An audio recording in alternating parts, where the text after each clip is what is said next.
الحمد لله نحمده ونستعينه ونستغفره ونؤمن به ونتوكل عليه ونعوذ بالله من شرور أنفسنا ومن سيئات أعمالنا من يهده الله فلا مضل له ومن يضلله فلا هادي له ونشهد أن لا إله إلا الله وحده لا شريك له ونشهد أن محمدا عبده ورسوله أما بعد فقد قال الله تعالى في كلامه المجيد في فرقاته الحميد أعوذ بالله من الشيطان الرجيم بسم الله الرحمن الرحيم إن الله ملائكته يصلون على النبي يا أيها الذين آمنوا صلوا عليه وسلموا تسليما اللهم صل على محمد وعلى آل محمد كما صليت على إبراهيم وعلى آل إبراهيم إنك حميد مجيد اللهم بارك على محمد وعلى آل محمد كما باركت على إبراهيم وعلى آل إبراهيم إنك حميد مجيد সমস্ত প্রশংসা মহান মালিকের দরবারে। তো আজকে কয়েকটি বিষয়ের উপর আলোচনা করব। দাওয়াত ও তাবলীগের কয়েকটি মেহনতের উপর কথা বলবো। আল্লাহ কুরআনুল কারীমের ভিতরে বলেছেন, ফাযকুরুনি আযকুরুকুম ওয়াশকুরুলি ওয়ালা তাকফুরুন। সূরাতুল বাকারার ভিতরে বলেন যে তোমরা যদি আমাকে স্মরণ করো আমি তোমাদেরকে স্মরণ করব। তো আজকে দিন আমাদের কাছ থেকে মিটে যাইতেছে, দিন মানুষের কাছ থেকে চলে যাইতেছে। কিভাবে এই দিনের তাগাদা আমাদের মাঝে আসে, কিভাবে আমরা দাওয়াত ও তাবলীগের কাজ করতে পারি, যে কাজ করলে মুসল্লির সংখ্যা বাড়বে, দিনদারের সংখ্যা বাড়বে, দিন ভোলা মানুষগুলা দিন পাবে। এই বিষয়ে আমি কিছু সময় কথা বলবো ইনশাআল্লাহ।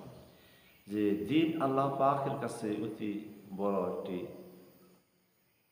মাহবুব, দিন আল্লাহর কাছে অতি প্রিয় ও মাহবুব। তো দিনকে টিকিয়ে রাখার জন্য অসংখ্য নবী রাসূল সাল্লাল্লাহু আলাইহি সাল্লাম দুনিয়াতে প্রেরণ করেছে। প্রত্যেকেই দিনের দাওয়াত দিয়েছেন, দিনের ফিকির করেছেন, দিনকে জিন্দা করার জন্য প্রত্যেকেই কালেমার দাওয়াত আছে, লা ইলাহা ইল্লাল্লাহ। তো এই দিনকে উপর চলতে গেলে কয়েকটি বিষয়ের উপরে হাসিল করিয়া চলিতে পারে দিনের উপরে চলা অতি বড় সহজ। সেই গুণ কয়টি হইল? 1 নম্বর হলো কালেমা, 2 নম্বর হলো নামাজ, 3 নম্বর হলো ইলম ও জিকির, 4 নম্বর হলো ইকরামুল মুসলিমিন, 5 নম্বর হলো সহিহ নিয়ত, 6 নম্বরে দাওয়াত ও তাবলীগ।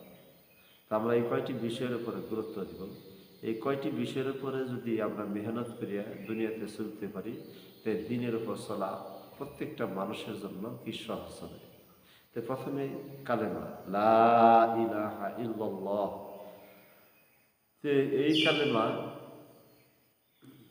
এই কালেমার এতই ফজিলত যে ব্যক্তি কালেমার দাওয়াতের ফিকির নিয়ে একটু সময় দুনিয়াতে অবস্থান করবে, একটু সময় কথা বলবে, দুনিয়ার মধ্যে যা কিছু আছে তাকে উত্তম বদলা আলাদা বলা হয়েছে। এই কালেমার দাওয়াত নিয়ে যে ব্যক্তি এক পা অগ্রসর হয়ে জমিনে পা বাড়াবে, তার পিছনের সমস্ত গুলো আল্লাহ মাফ করে দিবে সুবহানাল্লাহ।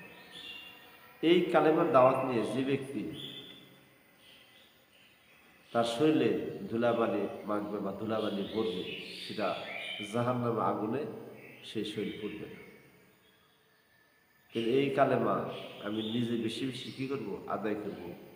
উম্মতি মুহাম্মদ ভাইদের কালেমার দাওয়াত দেব, নিজে বেশি বেশি আল্লাহর কাছে দোয়া মাগফিরাত কামনা করব। কালেমার পর হইল নামাজ।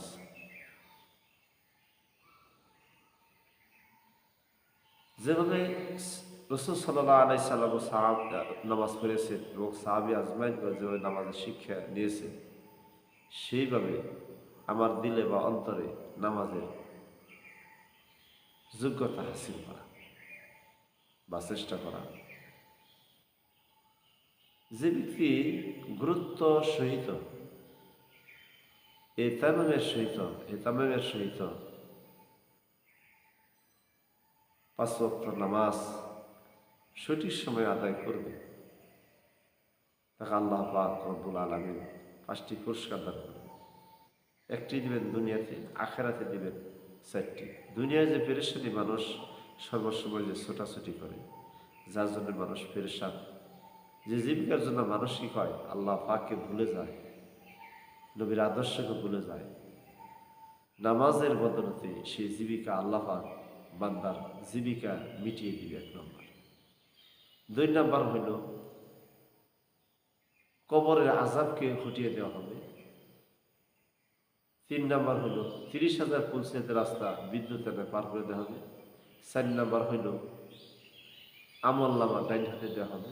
5 নম্বর হইল বিনা হিসেবে আল্লাহ জান্নাত দিবেন। সুবহানাল্লাহ।